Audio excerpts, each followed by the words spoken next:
mengikuti short course tentang digital health. Wah, Nah, luar biasa di ini. situlah nanti kemungkinan fokus untuk K3 itu akan kami bahas. Wah, luar biasa.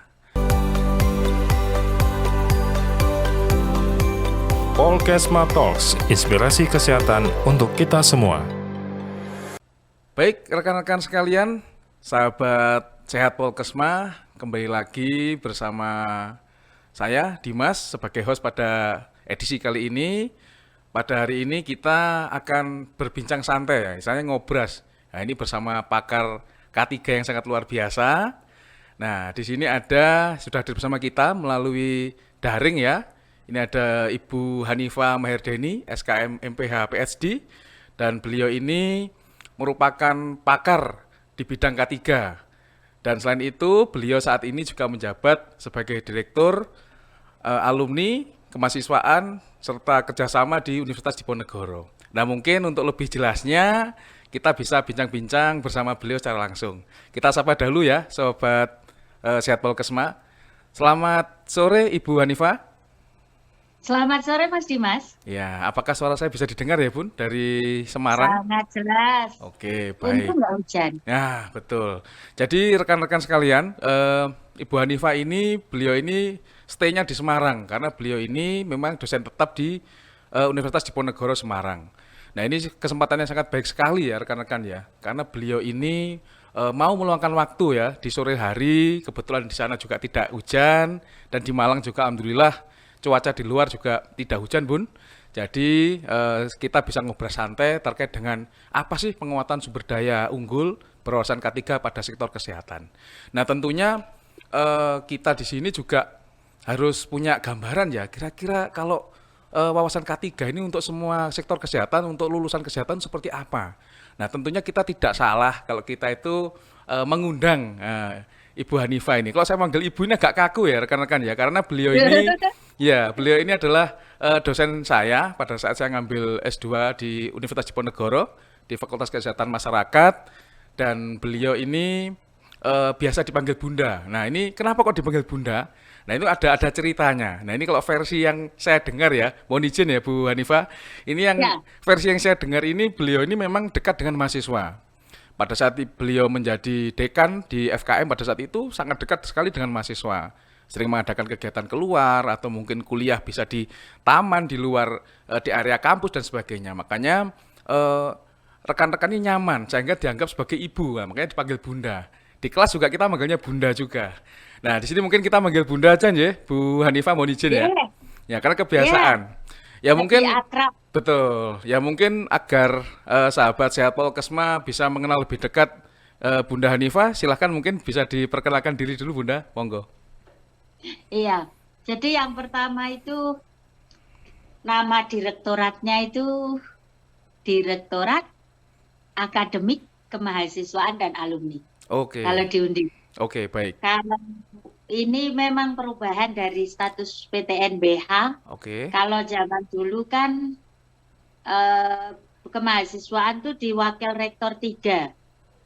ya, betul. Kalau di PTNBH kemahasiswaan itu di akademik dan kemahasiswaan. Tapi kalau Ya, direktoratnya ditambah alumni. Nah, oke. kalau bidang 3 itu mengurusi bisnis, komunikasi, dan IT. Waduh, luar biasa sekali. Ya.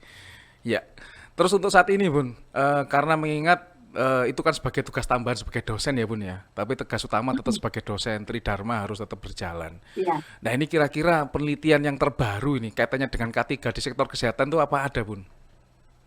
Iya. Penelitiannya siapa? Penelitiannya Bunda dulu yang Kalau pasti.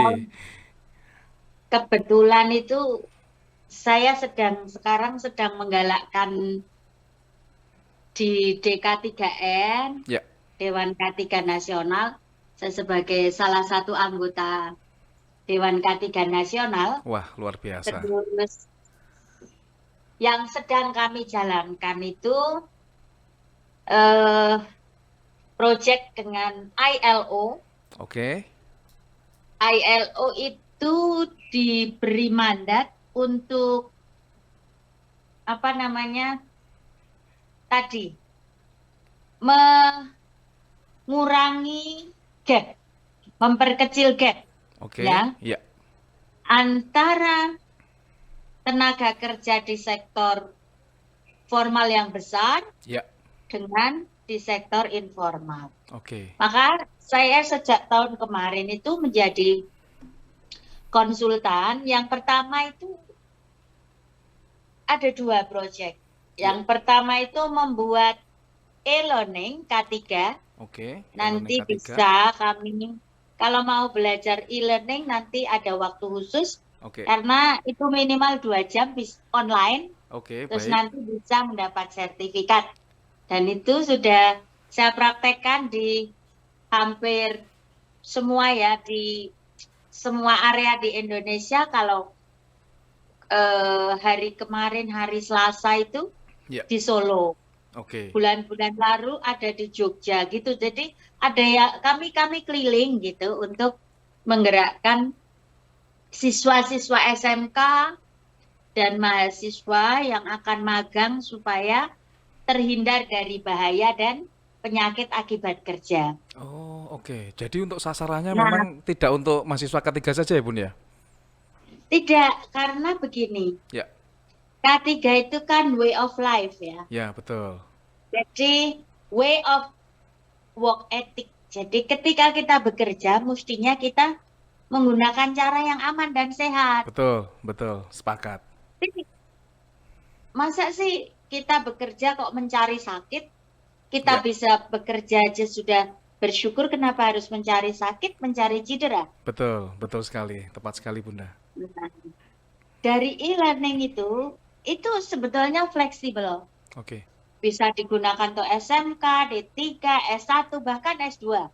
Oh, oke. Tapi nanti pada tahap lanjut setelah mereka mendapat sertifikat, Ya. kita harus mengaplikasikan. Nah, kemarin untuk S2 pun saya coba menggunakan 1 sesi 2 jam untuk e-learning. Oke. Kemudian minggu berikutnya implementasi dari e-learning itu pada sektor kesehatan. Wah, ini berarti cocok dengan topik kita hari ini, Bun ya. Iya. Kaitannya dengan wawasan K3 di sektor Jadi, kesehatan. Iya, monggo. iya. Karena pembelajaran sekarang itu kan student centered learning. Betul, betul sekali. Nah, jadi setelah e-learning itu diberikan sebagai pemicu pada minggu yang lalu, Ya.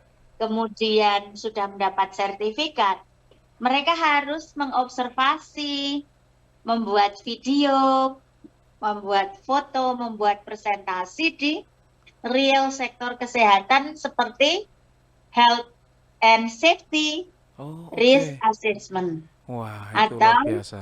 hazard identification untuk menuju ke health and safety risk assessment. Jadi hal-hal yang berisiko bagi kesehatan maupun Kesehatan. safety dalam bekerja. Wah, ini luar Bagus, biasa. bagus. Ji. Nanti akan berbeda. Cara pandang anak SMK, Ya. cara pandang anak D3, cara pandang anak S1 dan S2 itu berbeda. Berbeda, betul. Ya, betul sekali. Jadi kalau saya amati ya tadi yang disampaikan oleh Bunda Hanifa tadi kaitannya dengan program itu sangat luar biasa. Kenapa? Karena saat ini pendidikan kita itu semua harus berfokus pada industri. Dalam hal ini adalah penyerap tenaga kerja yang ada di bidang pendidikan tertentu. Contoh kalau kita kesehatan ya berarti pemakai kita ya dari sektor-sektor kesehatan. Kalau kita ngomong K3 lebih spesifik ya bisa jadi di Fasiankes, rumah sakit atau di industri. Dan kalau di kami Bun, kami kan di vokasi ya Bun ya. Jadi diploma 4 untuk K3-nya dan beberapa di jurusan lain ada yang D3, ada yang profesi dan lain sebagainya itu memang di akhirnya ada program magang. Nah, program magang kerja ini tentunya harus dibekali oleh wawasan K3 sebelum mereka akan turun di bidang pekerjaan. Apalagi kalau kita di dunia kesehatan, itu banyak sasarannya itu adalah rumah sakit, klinik, serta layanan kesehatan yang ada di puskesmas dan sebagainya. Tentu di sana kan juga ada yang namanya risiko bahaya. Nah, apabila tadi dijelaskan Bunda tadi kaitannya dengan persiapannya itu nanti sebelum magang itu luar biasa. Jadi pada saat di lapangan bisa diaplikasikan, bekerjanya aman dan juga kita bisa memberikan kaitannya dengan edukasi ya. Kalau tadi membuat video, bisa membuat alur dan lain sebagainya, itu sangat luar biasa sekali.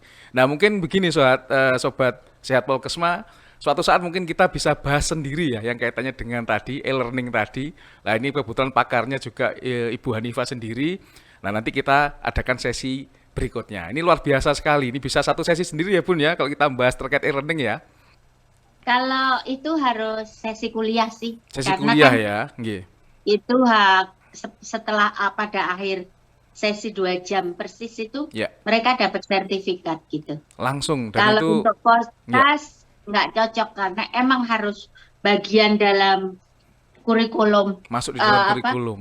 bagian dari konten perkuliahan gitu. Wah, ini luar Saya biasa. itu kan baru e-learning K3 ya. Ya, Saya juga sedang mengembangkannya e-learning industrial hygiene yang bahasa Inggris. wah, Karena ini juga kalau dengan insya Allah ILO nanti juga Bun atau dengan organisasi yang lain mungkin dengan ILO ya. ini saya mengajak mahasiswa yang pintar animasi. Oke. Saya membuat skrip industrial hygiene.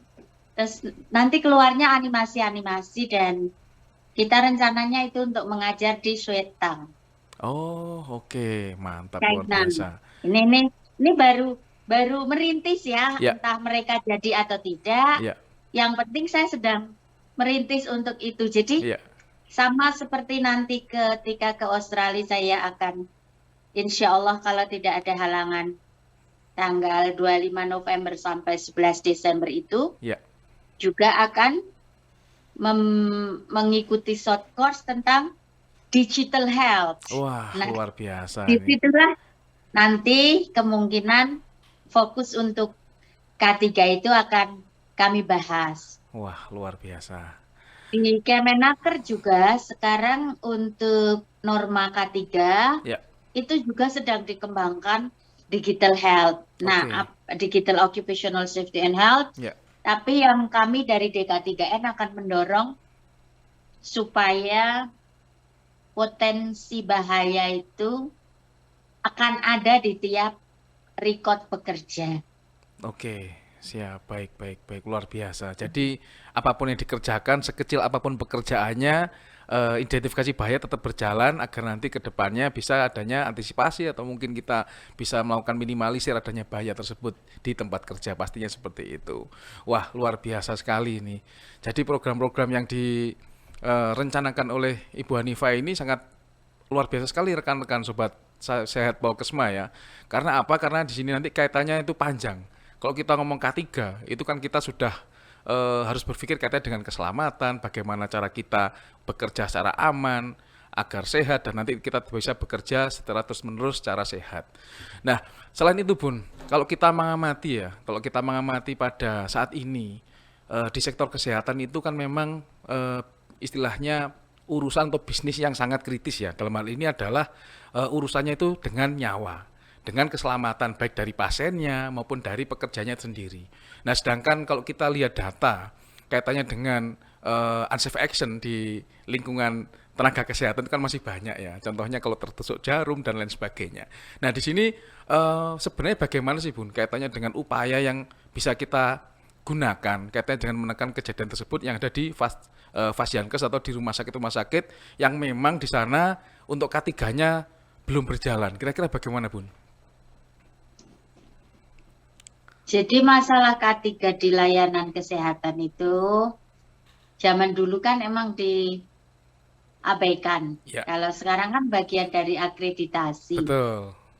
Namun kan akreditasi itu kan terbatas pada bagus tidaknya pendokumentasian. Ya, betul, betul. Sedangkan pelaksanaan realnya diamalkan, diterapkan itu kan sudah menyangkut moral Betul. masing-masing organisasi. Ya, Kalau organisasi itu baik, pimpinannya juga peduli tentang well-being ya, atau kesejahteraan, keselamatan, kesehatan pekerjanya, maka tentu dia akan menjadi key person ya, yang akan mengencourage atau memastikan atau memotivasi supaya semua pekerjaan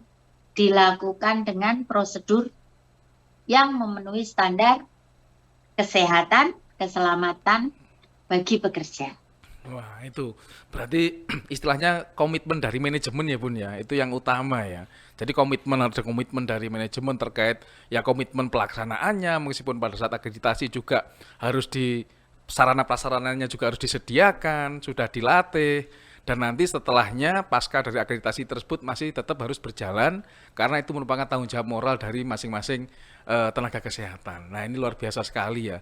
Jadi sahabat sehat Polkesma ya, kita harus amati ya, kalau kita itu ingin bekerja secara sehat ya tentu kita harus sadar bahwa ini memang tanggung jawab kita, tanggung jawab menjaga diri kita sendiri ya kita sendiri.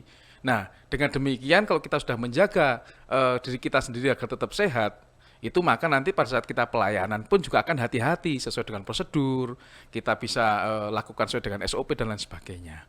Nah, ini luar biasa sekali Bun, kaitannya dengan K3 di sektor kesehatan ini masih merupakan apa ya istilahnya ya, banyak PR ya Bun ya. Kalau kita berbicara industri ya kan, industri itu lebih bisa terorganisir ya, karena dalam strukturnya itu sudah paten sudah jelas, ada SOP-nya. Nah, pada saat di sektor kesehatan ini memang banyak yang mungkin kita itu di luar SOP. Kadang komitmen dari manajemen sendiri yang mungkin belum bisa mengakomodir dari K3 yang ada di lingkungan kerjanya. Wah, ini luar biasa ini. Nah, selain itu Bun, terkait dengan untuk mempunyai ya wawasan yang unggul K3 pada tenaga kesehatan itu apakah perlu diberikan istilahnya kegiatan atau mungkin program agar semua lulusan dari tenaga kesehatan ini sudah paham terkait dengan K3 yang ada di layanan sektor kesehatan. Apakah perlu Bun?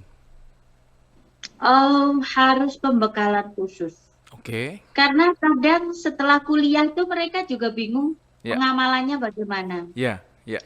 Contohnya ada kuliah safety, kami tetap mahasiswa baru kita berikan demonstrasi real safety reading. Oke. Itu keselamatan berkendara. Lah kalau di Yankes itu mesti ada simulasi sebelum betul-betul mereka diluluskan. Ya.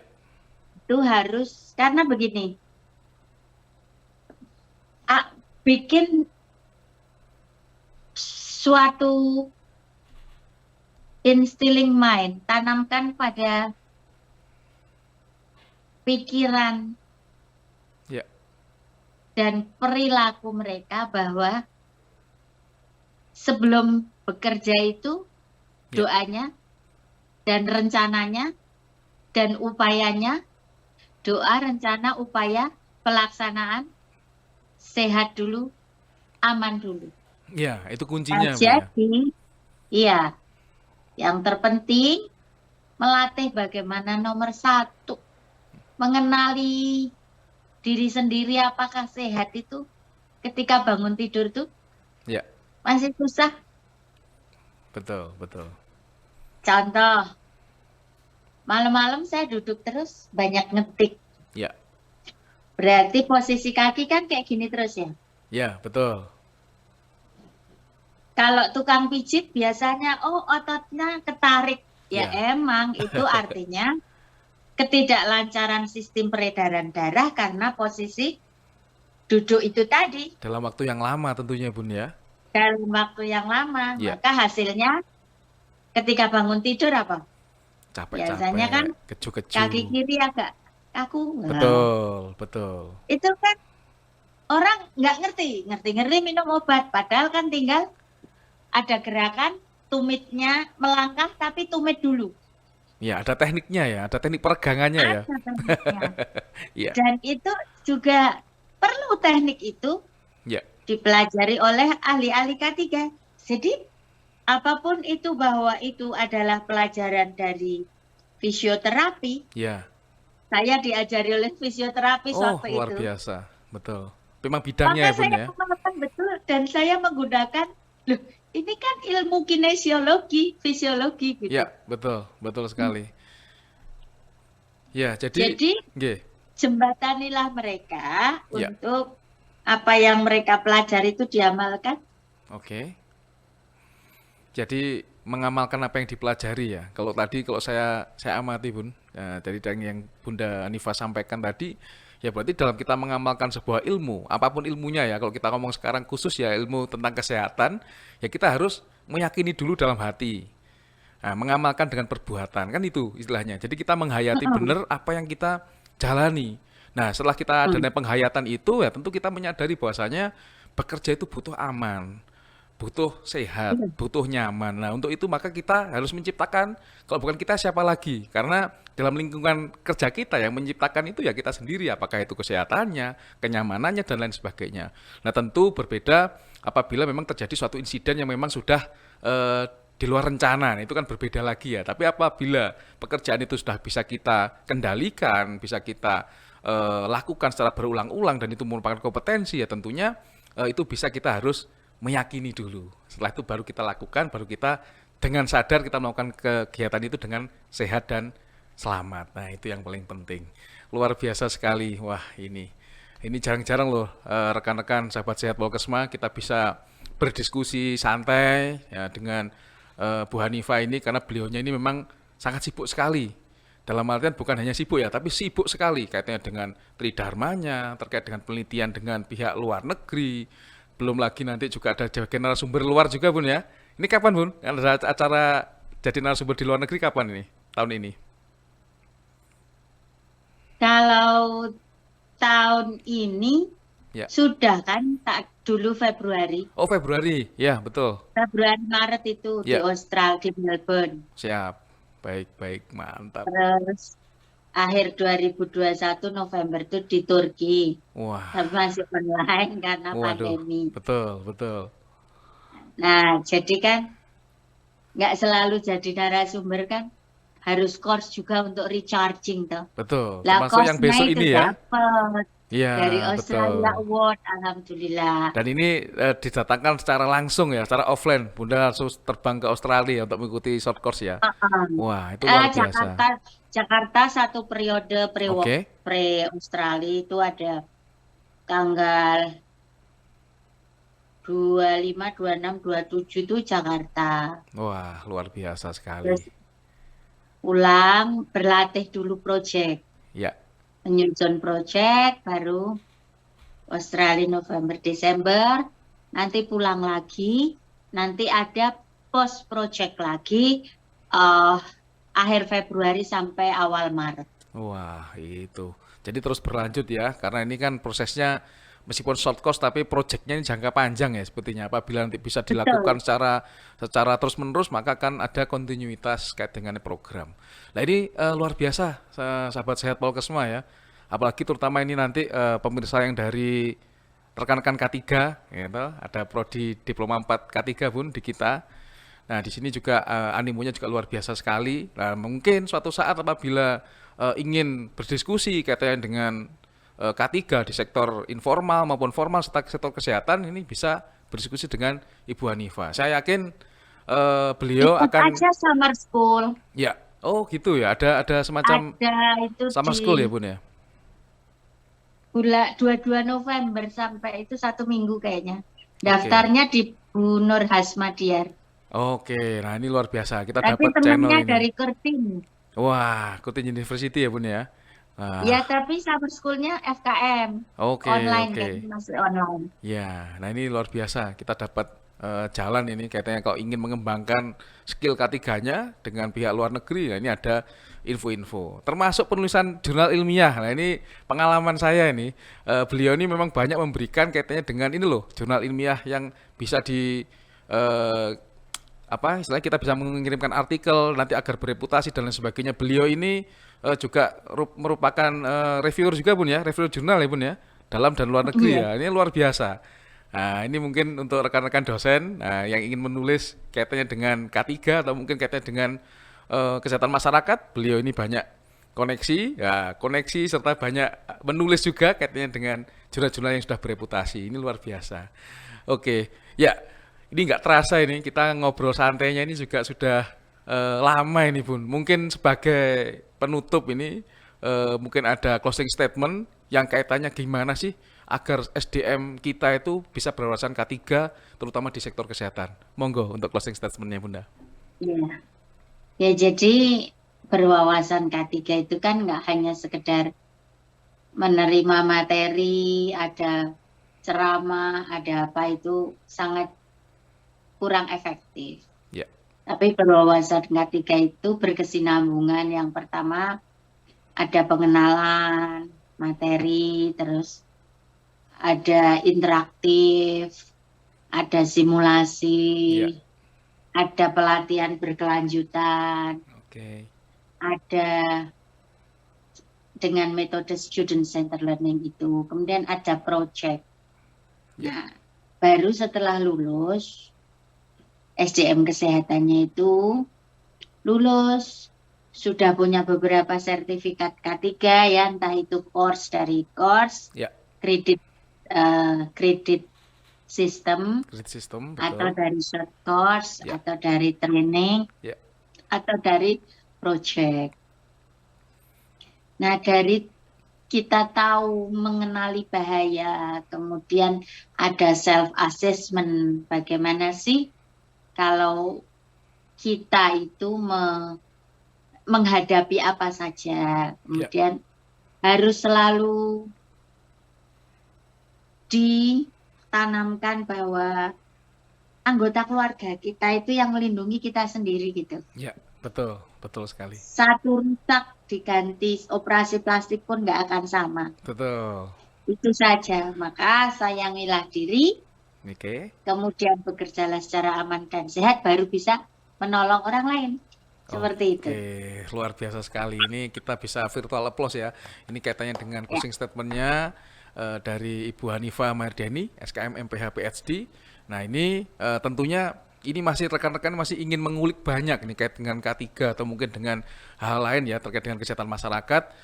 Karena sesi kita episode ini saya rasa sudah cukup. Nah, nanti kita bisa sambung di episode selanjutnya. Mungkin nanti kita bisa undang kembali.